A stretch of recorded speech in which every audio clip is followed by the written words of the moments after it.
मैं ये है 2013 की बात है। 19/5 डेट लिखा हुआ है। और ये डायरी जो है 2012 से है। और हर दिन का इसमें वो है कि कौन सा वचन मैं पढ़ती थी और कैसे कैसे इसमें मुझको जो वचन मिलता था उसको मैं लिखते जाती थी, ऐसा था इसमें। और बहुत सारे विषय हैं जिसके विषय में जो मिलता था उसको मैं अलग अलग लिखते जाती थी। और प्रभु का धन्यवाद करती हूँ कि अभी जब मैं बहुत दिन से देख रही थी इसको पीछे पलट करके कि क्या क्या है, तो मेरे को एक विषय मिला। बहुत सारी है चीजें, विषय हैं मांगने के विषय में कि क्या मांगती हूँ मैं, किस प्रकार से मांगना होता है करके। जैसे कि पहला यूहन्ना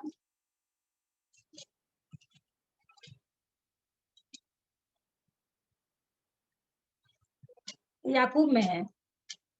इसमें मैं नहीं लिखी हूँ पर मेरे को अभी याद आया तो उस बात को बताना चाह रही थी। याकूब में है, 4 में है। तो 4 का 3। तुम मांगते हो और पाते नहीं, इसलिए कि बुरी इच्छा से मांगते हो ताकि अपने भोग विलास में उड़ा दो। और उसके ऊपर भी लिखा है, तुम में लड़ाइयां और झगड़े कहाँ से आ गए? क्या उन सुख विलासों से नहीं जो तुम्हारे अंगों में लड़ते भिड़ते हैं?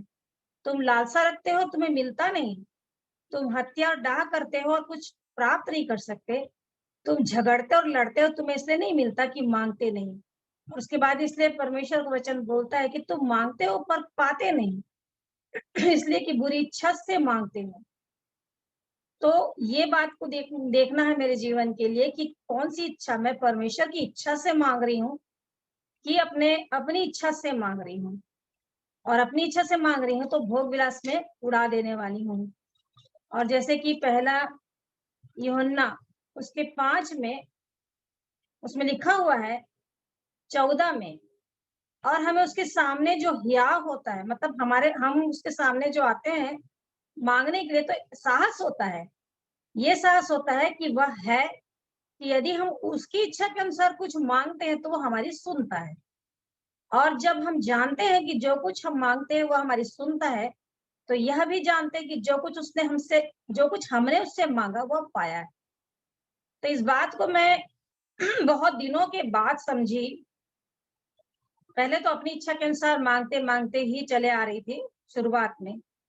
लेकिन जब इस वचन को जब मैं पढ़ी कि क्या उसकी इच्छा के अनुसार कुछ मांगती हूँ, और जब मैंने उसकी इच्छा के अनुसार मांगना शुरू किया, और तो मैं देखी कि सच में प्रभु उस इच्छा को अपनी इच्छा के अनुसार, मतलब उनकी इच्छा के अनुसार मांगने से वो पूरी कर रहे थे। जैसे कि यहाँ पे आराधना होने के लिए, तो मुझको याद है और मैं जानती हूँ कि मैं प्रार्थना करती रहती थी और अकेले हॉल में जा करके और वचन को क्लेम करती थी कि हमारा घर प्रार्थना का घर कहलाए। उसका अर्थ भी दूसरा है कि अपने शरीर के लिए भी है कि ये मंदिर है करके। और हर एक मनुष्य परमेश्वर को भली भांति पहचान ले, वो भी वचन पहला तीमुथियुस का। तो ये बातें प्रभु के सामने मैं रखती थी कि प्रभु आपकी इच्छा में मैं ये मांग रही हूँ कि आपका राज्य बढ़ने पाए और ये बहुत सारे लोग जानने पाए। और बहुत ही अद्भुत रीति से प्रभु ने इस काम को शुरू किया। मैं और मेरी एक दोस्त है जो प्रार्थना में मेरी सहभागी होती थी 2012 में, वो चली गई यहाँ से। तो हम दोनों रोज सुबह प्रार्थना करते थे। और जब ये मुझको मिला नहमिया 2 से, और प्रभु ने कहा कि जैसे उसने किसी को नहीं बताया नहमिया ने, वैसे तू भी अभी मत बता। और मैं नहीं बताई। और मेरी बताई थी मैं शायद इसको कि मेरी डायरी उस समय मैंने लिखा था 2011 में, और उसके लास्ट लास्ट में दिसंबर में उसको मिला और मैंने उसको लिखा। और उसके बाद मैं किसी को नहीं बताई और वो प्रार्थना में करती रही। और प्रभु मेरे को एकदम, मैं तो उसको निकाल के पढ़ती हूँ बार बार। जब यहाँ पर इनॉग्रेशन हुआ तब भी मैं उसको निकाल के पढ़ी। और मुझको फोर्स किए कि यहाँ पे आराधना शुरू कर, मतलब यहाँ प्रार्थना शुरू कर, आराधना यहाँ होगी। और इस इच्छा को मैं देखी कि जबकि हस्बैंड भी गुस्सा हो रहे थे कि तुम लोग अलग से यहाँ क्या कर रहे हो, वहीं चलो, सेक्टर 1 जाते थे। मैं बोली नहीं, जब प्रभु बोल रहे हैं तो फिर यहाँ होगा ही।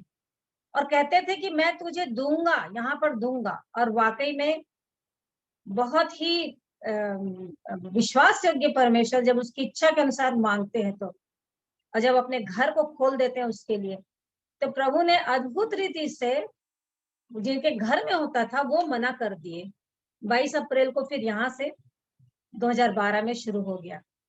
और सच में इतनी बाढ़ जैसी लोग आने लग गए, और अद्भुत रीति से प्रभु ने स्मरण दिलाया कि देख, जो मेरी इच्छा के अनुसार मांग रही थी वो पूरा हुआ ना। मैंने कहा था कि यहाँ आराधना शुरू कर और मैं लाऊंगा, मतलब प्रभु बोलते थे मैं लाऊंगा आत्माओं को, और सच में आए और लोग बढ़ने लग गए। प्रभु का धन्यवाद करती हूँ। वैसे ही निक्की के लिए, अपने बेटे के लिए, कि प्रभु मुझको कुछ नहीं चाहिए, मैं हमेशा उसको समझाती रही, और वो हमेशा बोलता रहा कि मम्मी पढ़ लिख करके भी कर सकते हैं। ऐसा कर करके मुझे करता रहा, लेकिन मेरी प्रार्थना नहीं रुकी और मैं प्रभु से मांगती रही, और उसको मैं पीछे पड़ी ही रही। और मैं बोलती थी कि नहीं, तू सेवा कर, सेवा कर।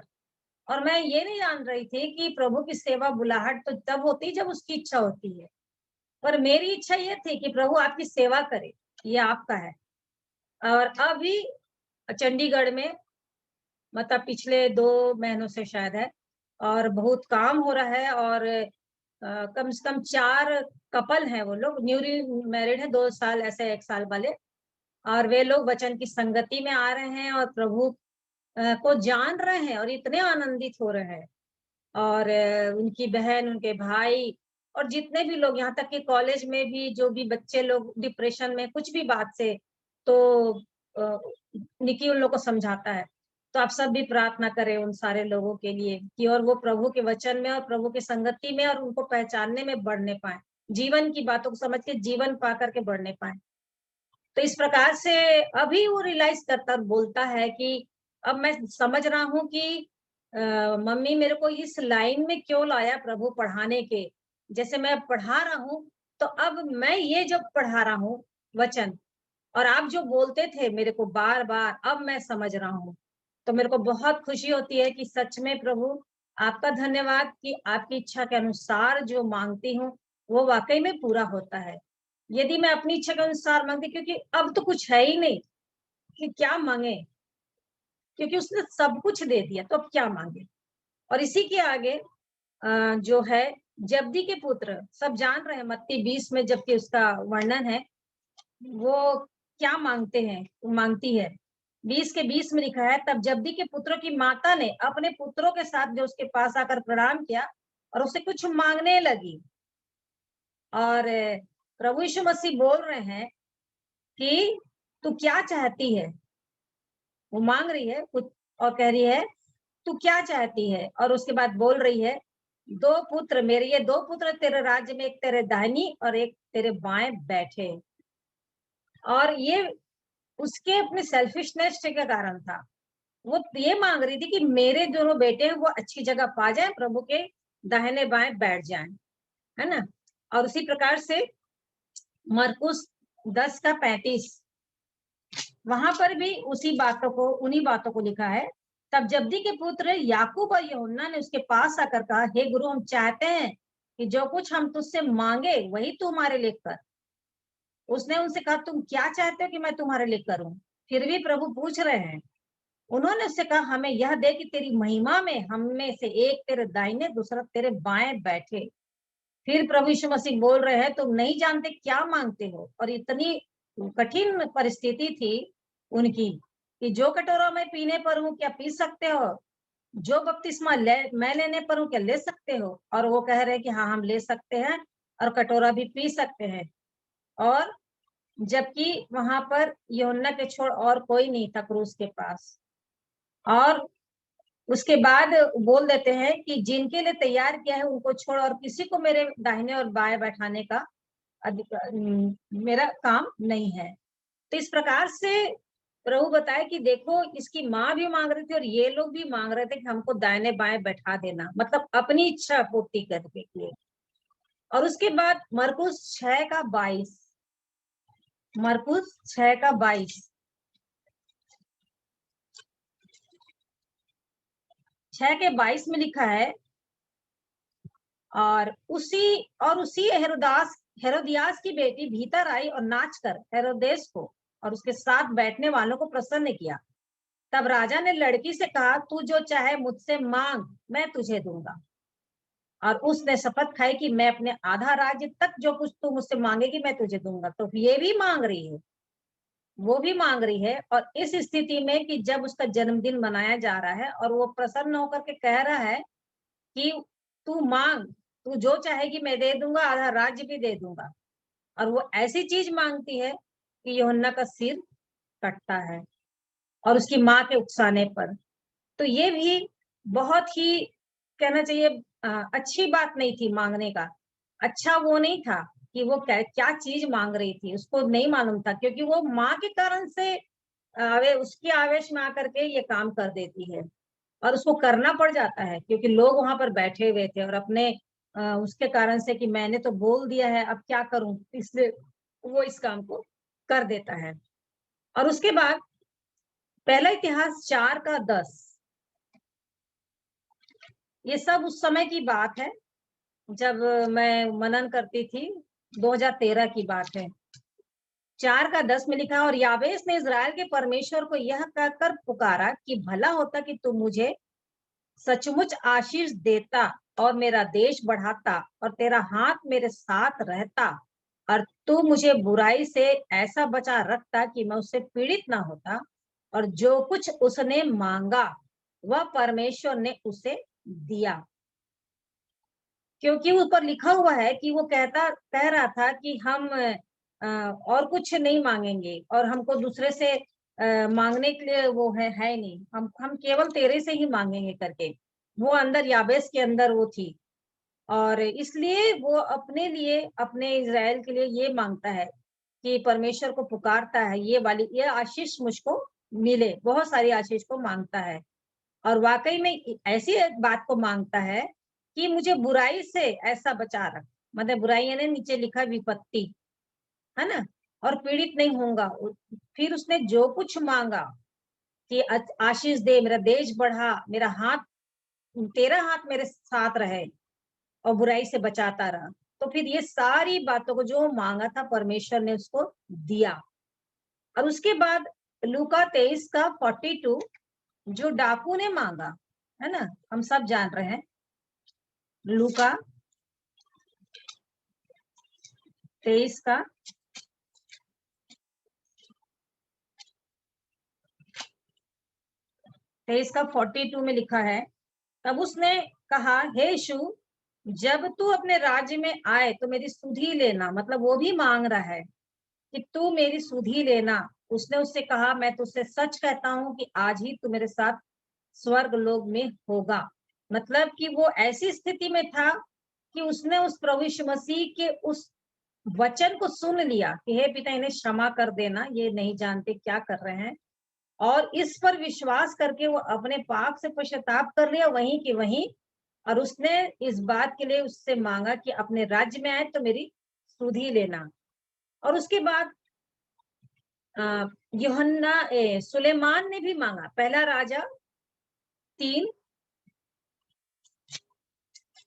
राजा 3, उसका 5। सुलेमान गिबोन में यहोवा ने रात को स्वप्न के द्वारा सुलेमान को दर्शन देकर कहा, जो कुछ तू चाहे मैं तुझे दूं वो मांग। मतलब परमेश्वर यहोवा इनसे प्रसन्न हो गया था सुलेमान से, क्योंकि बहुत सारी बात ऊपर लिखा हुआ है 3 में। सुलेमान यहोवा से प्रेम रखता था, पिता दाऊद की विधियों पर चलता तो रहा, और ऐसा ऐसा करके पूरा बात को भी बताया है। और जो कुछ था उसके वहां पर वो होम बलि भी चढ़ाया था। तब यहोवा रात को स्वप्न के द्वारा सुलेमान को दर्शन देकर कहा कि जो कुछ तुझे मांगे मैं तुझे दूं वह मांग। और सुलेमान ने कहा, तू अपने दास मेरे पिता दाऊद पर बड़ी करुणा करता रहा, क्योंकि वो अपने को तेरे सम्मुख जानकर मेरे साथ सच्चाई और धर्म और मन की सिधाई से चलता रहा। और तूने यहाँ तक उस पर करुणा की थी कि उसे उसकी गद्दी पर विराजने वाला एक पुत्र दिया है, जैसा कि आज वर्तमान है। और अब हे मेरे परमेश्वर यहोवा, तूने अपने दास को मेरे पिता दाऊद के स्थान पर राजा किया है, परंतु मैं छोटा लड़का सा हूँ जो भीतर बाहर आना जाना नहीं जानता। फिर तेरा दास तेरी चुनी हुई प्रजा के बहुत से लोगों के मध्य में है, जिनकी गिनती बहुतायत के मारे नहीं हो सकती। तो अपने दास को अपनी प्रजा का न्याय करने के लिए समझने की ऐसी शक्ति दे। अब ये मांगना शुरू कर रहा है कि मैं भले बुरे को परख सकूं, क्योंकि कौन ऐसा है तू तेरी इतनी बड़ी प्रजा का न्याय कर सके। इस बात से प्रभु प्रसन्न हुआ कि सुलेमान ने ऐसा वरदान मांगा है। तब परमेश्वर ने उससे कहा, इसलिए कि तूने यह वरदान मांगा है, ना तो दीर्घायु, ना धन, ना अपने शत्रुओं का नाश मांगा है, परंतु समझने की विवेक का वरदान मांगा है। इसलिए सुन, मैं तेरे वचन के अनुसार करता हूँ, तुझे बुद्धि और विवेक से भरा हुआ मन देता हूँ, यहाँ तक कि तेरे समान न तो तुझसे पहले कोई कभी हुआ और न बाद में कभी होगा। और उसके बाद फिर धन, जो कुछ नहीं मांगा था, धन महिमा सब कुछ दे रहा, और बोल रहे हैं कि तेरे जीवन भर कोई राजा तेरे तुल्य नहीं होगा, और 14 में तेरी आयु को भी बढ़ा दूंगा। तो सब कुछ ये परमेश्वर मतलब जिसे प्रसन्न हो जाते हैं, तो हम जो मांगते हैं उसकी इच्छा के अनुसार, और वो इच्छा जो परमेश्वर के राज्य की बढ़ती के लिए हो, तो प्रभु उससे भी अधिकायत से मतलब अधिक देता चला जाता है। मतलब तू नहीं मांगा है ये, अब मैं इसको भी दे देता हूँ। और बाद में अपन को दिखता है, वो दिखता है, जरूर से दिखता है कि अरे मैं तो इस चीज को नहीं मांगी, फिर कैसे ये चीज मिल गया। तो प्रभु जिससे प्रसन्न हो जाते हैं, उसकी इच्छा के अनुसार मांगने के, वो ही पूरा होता है। जैसे कि प्रभु का धन्यवाद करते, बड़ाई प्रभु की करती हूँ, है ना। यूहन्ना 7:18 में भी है कि जो उसकी बड़ाई करता है उसमें अधर्म नहीं है, जो उसकी बड़ाई चाहता है। और सच में मेरे हृदय में यही रहता है कि प्रभु आपके नाम को ही महिमा मिले, आपकी बड़ाई होती रहे, और किसी न किसी रीति से प्रभु आपका नाम ऊंचा मेरे जीवन से हमेशा होता रहे, और कभी मुझको महिमा न मिलने पाए, क्योंकि इस बात को अच्छी तरह से अंदर से मैं जानती हूँ। और उसके बाद पहला शामिल 1 उसका 10 और 11, वो हन्ना की प्रार्थना हम सब जानते हैं, उसको नहीं खुलवाती।